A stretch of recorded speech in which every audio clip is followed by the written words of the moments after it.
Hello guys, gagawa ako ngayon ng merienda ko. Gagawin ko stir-fried ramen. Gawin ko muna guys yung sauce. Sa sauce, kailangan natin ng 1 tablespoon na soy sauce. Yan. Tapos, kailangan din natin ng 1 tablespoon na oyster sauce. 1 tablespoon. Buti may tira pa ako sa rep. Ubusin na natin kasi sayang. 1 tablespoon oyster sauce. Tapos, kailangan din natin guys ng 1/2 tablespoon na sugar. So, kalahating kutsarang asukal. So, ito sugar to. Ganyan. Tapos, kailangan din natin ng 3 kutsarang 3 tablespoon na water. 1, 2, 3 tablespoon na water yan. Gusto mo na? Put aside. Tapos, ang gagamitin kong ramen ito. Consider ba na ramen to? Alam ko basta pag mga ganito instant ramen na rin to. Ito kasi pa-expired na. Kaya gagamitin ko na. Pwede rin yung yung chicken, yung beef, o kahit anong brand. Buksan ko lang muna So, haluin ko muna to kasi tatansyahin ko baka sobrang alat na naman. So, mix lang muna natin. Bago tayo mag-add nitong powder, yung seasoning ng ng noodles. Hindi ko muna ilalahat guys kasi baka sobrang alat. Maglagay lang tayong onti. Onti lang muna. Tapos, saka natin para ma-adjust lang ba natin yung lasa. Hindi man masyado maalat.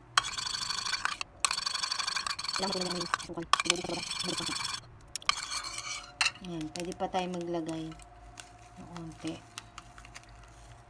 Mayroon pang natira ha. Tansyahin nyo lang, depende sa panlasa nyo. Nakadepende yan sa inyong pagtimpla. Pwede nyo dagdagan pa yung asukal, pwede nyo bawasan, depende sa inyong panlasa. Guys, nagpapainit na ako ng tubig. Kasi iluluto muna natin yung noodles neto.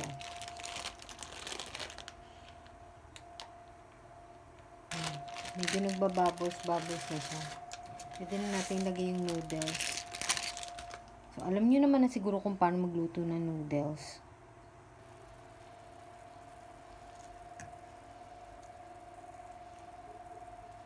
Luto na siya. Hindi ko siya in-overcook, guys. Tapos, salain lang natin.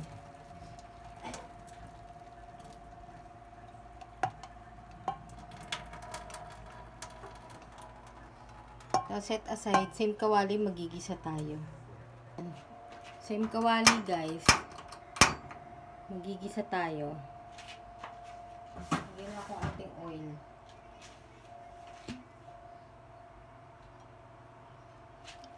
Ayan. Tapos, kailangan din natin guys ng garlic. Meron na akong na-chop dito na garlic. Ayan, garlic. Okay na siguro yan. Idagdagan natin konti. Ayan.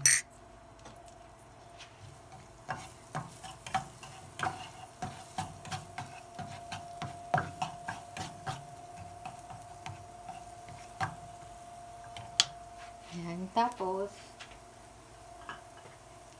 maglalagay din tayo guys ng spring onion.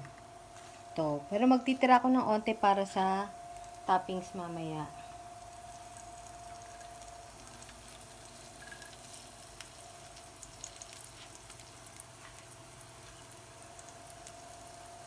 Ayan.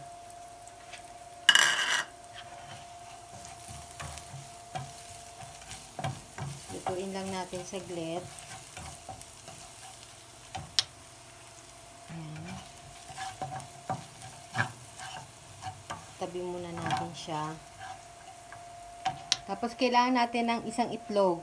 1 egg, kasi unti lang naman. Scramble lang natin. I-scramble lang natin siya.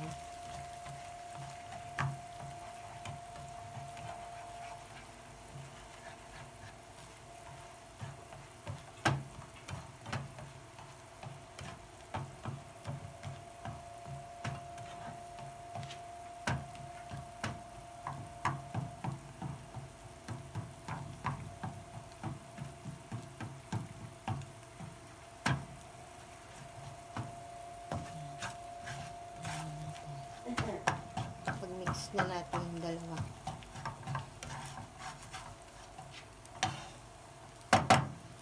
Yan. So, ilagay na natin guys yung noodles na niluto natin kanina. Tapos medyo hinaan na natin yung apoy para hindi naman ma-overcook yung ating noodles. Tapos, yung sauce, huwag nyo ilahat guys. Tansyahin nyo lang. Unti-unti lang ilagay. Baka sumobrang alat na yun. Tansya lang. Kasi alam nyo naman ang noodles dito sa Pilipinas kaliit.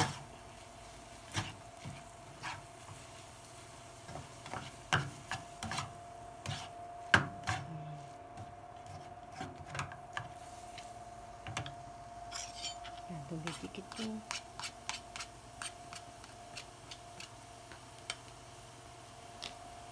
pa tayo unti.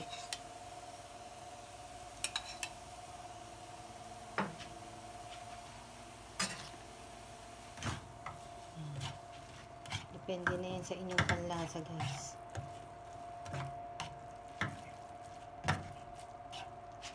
So, syempre tikman kung sapat na yung alat.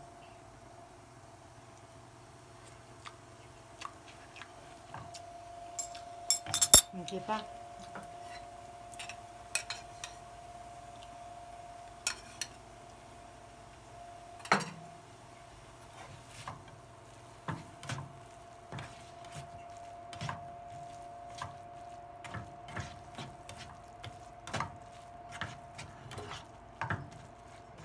Tapos, parang hintayin lang natin na medyo ma-absorb ng noodles yung sauce na nilagay natin.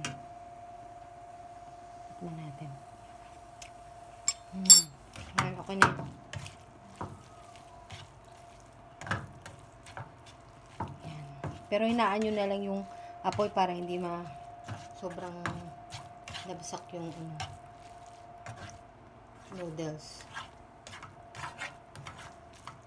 Ayan. Okay na to. Lagyan na natin siya sa plato. Lagyan na natin siya sa plato. Masarap siya guys. Siyempre simutin natin yung sayang.